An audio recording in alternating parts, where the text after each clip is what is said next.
The BRSCC BMW Compact Cup is brought to you by Nankang Tyres and Gas Shocks.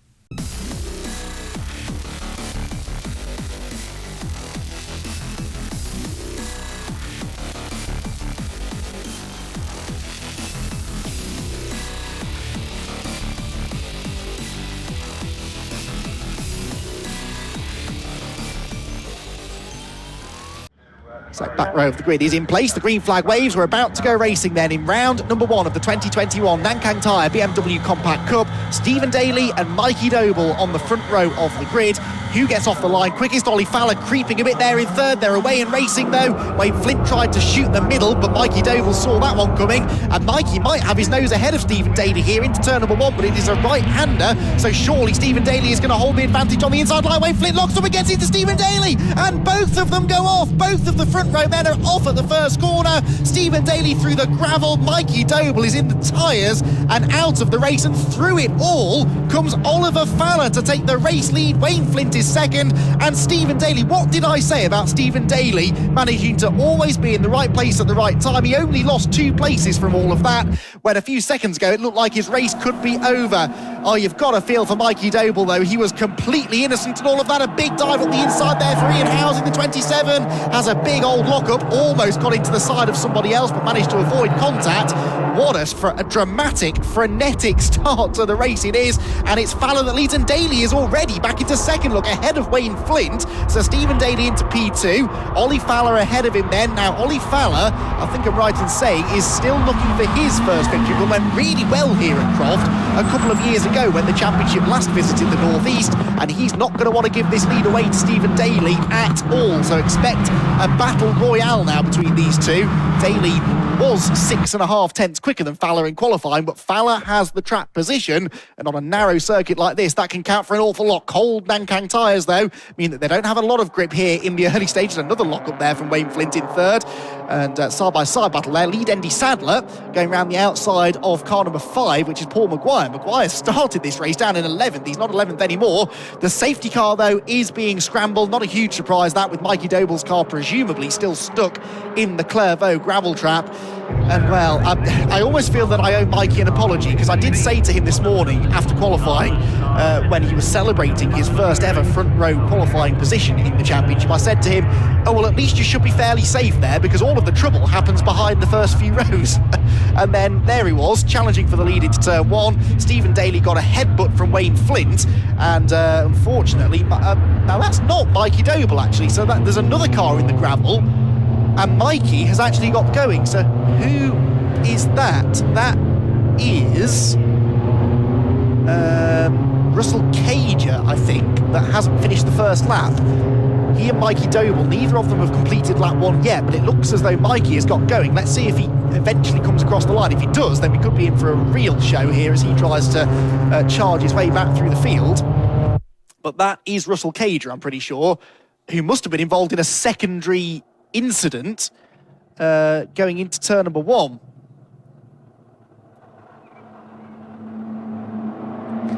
So Wayne Flint then with a few questions to answer, I suspect, after the shenanigans that unfolded through turn 1. Flint just appeared on cold brakes to snatch the brakes, and wasn't necessarily carrying too much speed into the first corner, but just couldn't scrub the speed off quickly enough. As soon as you lock up, you lose all braking power from the axle that's locked, and so he just sort of careered into the back of Stephen Daly. Daly did well to save it, but I think he had some help from Mikey Doble, who he sort of leant on. They both went through the gravel, but Mikey obviously was further delayed. Now I can see that Mikey has finished the first lap, so I don't know if we can see the car at the back of the cube. Mikey Doble, well, he's actually he's about a minute behind the pack, but he'll be closing in. There's his father, Mike, going through the white blue car. But Mikey, his son, will be one to watch here, I think, when we go racing again. They're going to have limited time, of course. It's only a 15-minute race. All of this safety car time is eating into the race time. There is Matt Adcock, by the way, who, I was talking to him before the race, which is probably something I should stop doing because I keep cursing drivers when I do that. But I said to Matt that he'd catch the back of the pack pretty quickly, and he has. And the safety car stays out just long enough for him to do that, and then comes back in again because we only needed the one lap to get Russell Cage's car out of the way. Hopefully Mikey Doble's caught the back of the pack as well, and we should have about 10 minutes of racing left to enjoy then in this opening round of the always dramatic Nankang Tyre BMW Compact Cup. Through the hairpin they come. When does Ollie Fowler step on the loud pedal, leaving it as late as possible? Wayne Flint's hit Stephen Daly again, and they haven't even got racing yet. Now Ollie Fowler jumps on the throttle, but it's not a great restart. Daly is right there with him as they charge down to Clairvaux, back under green flag racing conditions, and Stephen Daly is all over the back of the race leader, onto the brakes into the first corner. Let's hope they all get it stopped this time. Looks as though they will. Wayne Flint again carrying a lot of speed through the corner, but avoids locking up this time, and more importantly avoids the back of Stephen Daly's number one car through the fiddly little chicane at Clairvaux. Then this never-ending right-hander, Ian Jones there, the black and pink car, number 59, trying to apply a bit of pressure there to Paul McGuire. That's for 7th position, and right behind Ian Jones, that was the number 60 of Simon Welton running wide. Welton started 15th and is inside the top 10 now. Down to Tower. Fowler again hanging on. Wayne Flint does like getting close to the back of Stephen Daly's car, doesn't he? He's looking now to try and get a good exit from Tower and challenge the Scot for 2nd position as they race towards the Jim Clark S's, and then move their way across the top end of the circuit. Speed building. Now that bonnet on Wayne Flint's car looks a bit loose to me, presumably after the contact, 2 bits of contact that he's had with Stephen Daly. He'll be hoping the wind doesn't get under that and lift it up into the windscreen, because that will be his race over in a flash. And for now, Wayne Flint is actually looking pretty strong here, isn't he, in 3rd position. Wayne Flint has had podiums, I seem to recall, in the past in this championship, but yes, he has. He's had 5 podiums, never won a race, and he'd very much like to do that today, and appears to have the pace to maybe do so. But down in 3rd place now. Behind him, look, side by side, that's Ian Howes at the inside of Ray McDowell. Ray McDowell with damage to the front of his car as well, and Wayne Flint runs wide ahead of him. And that now really does release the top 2. So Fowler leads the way then at the end of lap number 4, with Stephen Daly right behind him. No, I was right the first time. That is lap 3, isn't it? We're on to the 4th lap now. Stephen Daly hops over that curb. The punishment these cars take over the curbs, they're really, really severe here at Croft as well. And there are a few of them which you can, if you hit them wrong, you can do quite a bit of damage to your car. That's the part of the circuit where Stephen Daly's 2019 weekend came to an end. When he hit the tyres and went off, did damage to the car, also hurt his wrist, which meant he couldn't race for the rest of the weekend. Thankfully, safely gets through there this time. Can he challenge Fowler into Tower? The answer is no. Fowler late enough on the brakes to hang on. Wayne Flint trying his best now to get back on terms with them and regroup after that little mistake he had at the hairpin.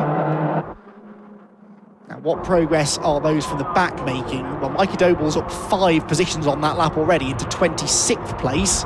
So we've also lost Craig Arkell to the pit lane, unfortunately. So Craig, who had some mechanical issues actually with that car before he even left home. He couldn't get the car started to get it on the trailer.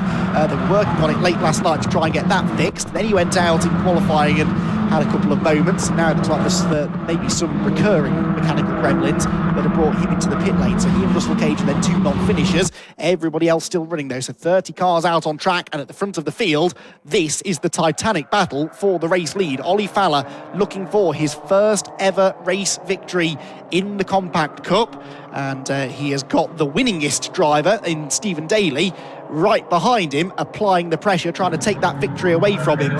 Stephen Daly has denied many drivers their first ever victory in this championship, and moved ahead of Steve Roberts, multiple former champion, on the all-times win list towards the end of last year. But he's not stopped winning, and he's not stopped coming back to the Compact Cup either. It's a sign of just how competitive and enjoyable this championship is, that Stephen Daly keeps coming back year after year after year. When in a way he has nothing left to prove really, but just wants to keep on adding to that win record. He's got a good exit out of the chicane there.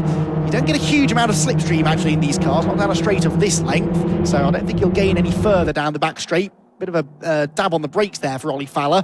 That's something else you see drivers do quite a lot here at Croft, because you rattle over these curbs so violently, it can sometimes knock the brake pads off the discs and give the drivers what they call brake knock-off. And so you just dab the brakes in a straight line just to make sure that the pads are where they need to be, and that then allows the car to slow down sufficiently going into the next braking zone. So it's not Fowler trying to brake check Stephen Daly, he's just making sure that his brakes are going to work when he stamps on them down at the end of the back straight. Fowler absorbing this pressure well at the moment. Stephen Daly's car is really bouncing around, isn't it? I know that these cars can rock and bounce around quite a lot over the bumps and the curves, but that car doesn't look healthy to me. I wonder if he's got an issue with the shocks on that number one machine perhaps, and that definitely won't be helping his corner speed. All the more impressive then that he's staying with Ollie Fowler here and asking all the right questions of the race leader. Look, Fowler now, he's starting to defend. That's a good thing, actually, for Stephen Daly. You might think it's a bad thing because it's blocking his way through, but the fact that he's forcing Fowler to drive defensively means that he's in his head now. Fowler is watching his mirrors more than he's watching what's going on out in front of him, and that means mistakes are far more likely. So Stephen Daly, who is the master at this, literally sitting a few inches off the back of the number 18 car, not necessarily trying to pass, he's not sticking his nose out and going for the late lunges, he's just trying to force Fowler into a mistake. That's by far the easiest way to overtake somebody in motor racing, is if you can make them open the door for you and then you just capitalise and go through. It's even closer this time as they go out of the chicane, so surely Fowler's going to have to defend down at Tower this time. In fact, he already is going to the right, so Stephen Daly goes to the left. They could be side by side into the braking zone on this occasion. Stephen Daly challenging for the race lead, goes to the outside line. He knows that's not going to work though, so he settles back in behind and instead tries to carry good speed off the corner, but he can't quite get up the inside. In fact, Daly is the one that runs wide over the grass. He was a bit too eager on the throttle. Would have been a bit unsighted, I suppose. The line he was taking meant that he probably wouldn't have been able to see the edge of the road there. So as they came out of the corner, it was the Scottish driver that ran wide. This is the fight for fourth, and we've had a change. Ian Howes is now ahead of Ray McDowell, who is still on for, I think, his best ever result in the championship. Ian Jones there in sixth, but they're all really stacking up behind this battle now, aren't they?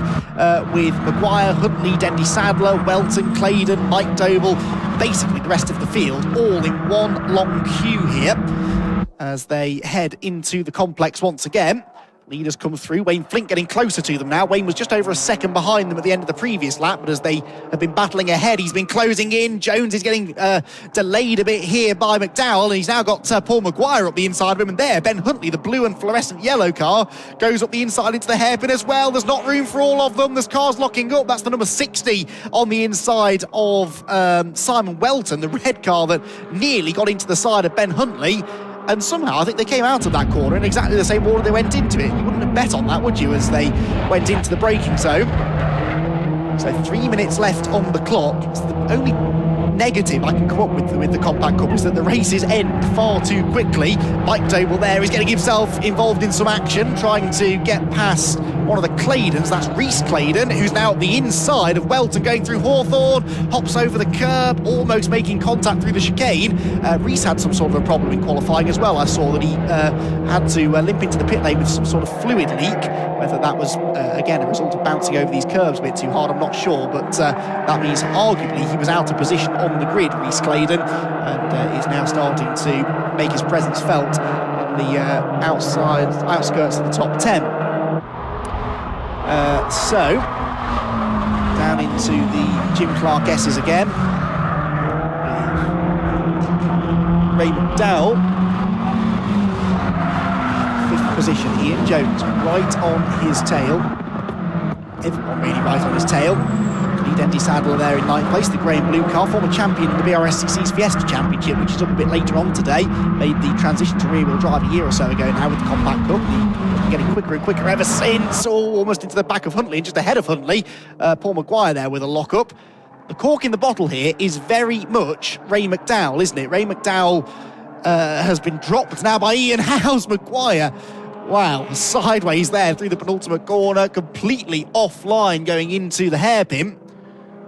And actually came off the corner reasonably well, but they head across the start-finish line again, and you get the sense that anything could still happen in this battle. On to what should be the final lap of the race then, and Ollie Fowler is still hanging on here from Stephen Daly at the front by 0.3 of a second, so you're not missing anything there. Third place Wayne Flint, fourth Ian Howes, Ray McDowell here in fifth, but only just, and one false move here from McDowell on this final lap could see him drop not only out of the top 5, but possibly to the back of the top 10, because there's just such a long queue of cars waiting to pounce should he make a mistake.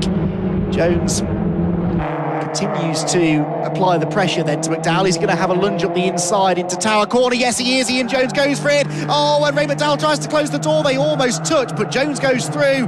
That was a lovely move by Ian Jones. He attacked late, but it was still a perfectly valid overtake. No contact made, I don't think. Maybe a tiny bit of paint trading, but nothing too severe. And Jones does now work his way into 5th position.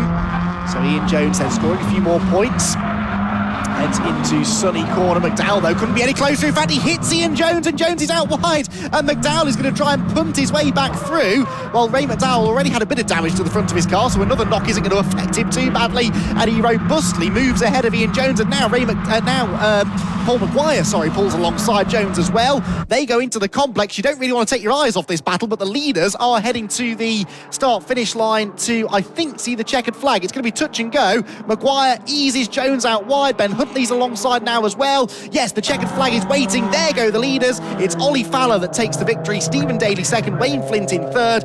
Ian Howes is in 4th position with, deep breath, Ray McDowell in 5th position, I think. Let's see. Yeah, McDowell's 5th. Maguire 6th, Jones down to 7th, Huntley 8th, then Dendy Sadler 9th, Welton 10th, Rhys Claydon 11th, Mike Doble 12th. This is all still that same pack of cars. Gareth Claydon was 30th, Guy Davies was 14th, then there was a gap back to Matt Flowers in 15th, Sutherland was 16th, and I'm looking for Mikey Doble. He was 19th by the end, so having been 31st at the end of lap 1, Mikey Doble gets himself back into the top 20. That's not a bad drive at all.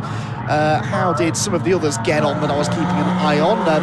Chris McGinley 22nd on his debut, and Matt Adcock even worked his way into 27th position by the flag. And we lost, I believe, Ian Shepherd to the pit lane as well towards the end there, so 3 times from the race, but still a very entertaining Compact Cup race, it must be said. So Ollie Fowler then gets himself his first ever race victory in the Nankang Tyre BMW Compact Cup, and he will be over the moon with that, that's for sure. Stephen Daly, meanwhile, gets his 57th career podium and a 6th podium for Wayne Flint